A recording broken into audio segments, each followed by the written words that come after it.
आज 2025 का आखिरी दिन है और कल से नए साल की शुरुआत हो रही है और इसी के साथ आज से शेयर बाजार में जनवरी सीरीज की शुरुआत भी हो रही है।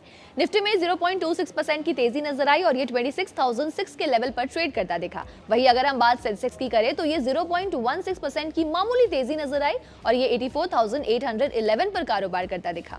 साल 2025 शेयर बाजार के लिए काफी वोलैटिलिटी भरा रहा, लेकिन कुछ छोटे शेयर या कहे पेनी स्टॉक्स ने सारी उम्मीदों को पार करते हुए निवेशकों की मौज करा दी।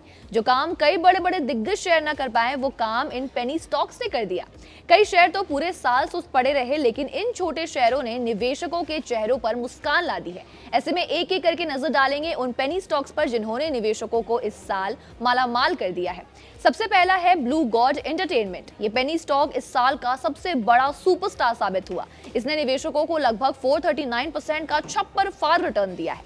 पिछले साल तो ये काफी सुस्त था, लेकिन इस साल इसने शानदार रिटर्न दिया है। हालांकि आज शेयर 1.85% की गिरावट के साथ 4.78 रुपए पर ट्रेड करता दिखा। ऐसे में अगर आपने साल की शुरुआत में इसमें पैसा लगाया होता तो उसका निवेश 4.5 गुना से ज्यादा बढ़ गया होता। लिस्ट में दूसरा पेनी स्टॉक है ऑन्टिक फिनजर्व का। इस स्टॉक की कीमत 2 रुपए से भी कम है। महज 2 रुपए से भी कम वाले इस शेयर ने निवेशकों को हैरान कर दिया है। इसने 2025 में 192% का रिटर्न दिया है। आज 10:30 बजे के आसपास ये शेयर 4.57% की गिरावट के साथ 1.67 रुपए पर कारोबार करता नजर आया। लिस्ट में आखिरी स्टॉक है युवराज हाइजीन प्रोडक्ट का, जिसका शेयर आज 1.09% की तेजी के साथ 11.09 रुपए पर कारोबार कर रहा था।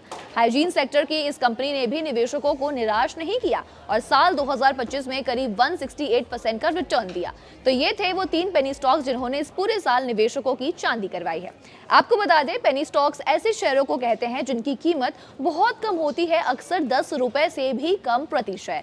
ये स्टॉक आमतौर पर बहुत छोटी और नई कंपनियों के होते हैं जिनका मार्केट कैपिटलाइजेशन भी काफी कम होता है। इनकी कम कीमत की वजह से ये स्टॉक निवेशकों के लिए बहुत ही ज्यादा आकर्षक दिखते हैं, क्योंकि कम पैसों में ही बड़ी संख्या में शेयर खरीदे जा सकते हैं। लेकिन पेनी स्टॉक्स में निवेश करना बेहद जोखिम भरा होता है। इन कंपनियों के बारे में अक्सर बाजार में बहुत ज्यादा जानकारी, जैसे तिमाही नतीजे, कंपनी का फ्यूचर प्लान्स, ये सब अवेलेबल नहीं होते हैं और इनमें लिक्विडिटी भी बहुत कम होती है। यानी इन्हें जरूरत पड़ने पर आसानी से खरीदना या फिर बेचना मुश्किल हो जाता है। इनमें अक्सर अपर सर्किट या लोअर सर्किट लगने की संभावना भी बहुत तेज होती है। हालांकि अगर कोई भी पेनी स्टॉक सक्सेसफुल हो जाता है तो ये निवेशकों को मल्टी बैगर रिटर्न भी दे सकता है, लेकिन इसके डूबने का जोखिम भी उतना ही ज्यादा होता है। यही वजह है कि पेनी स्टॉक्स में पैसा लगाने से पहले पूरी रिसर्च करना बहुत जरूरी है। ऐसे में आप इन 3 पेनी स्टॉक्स में से किस पर दाव लगाने की सोच रहे हैं, हमें कमेंट्स में लिखकर जरूर बताएं।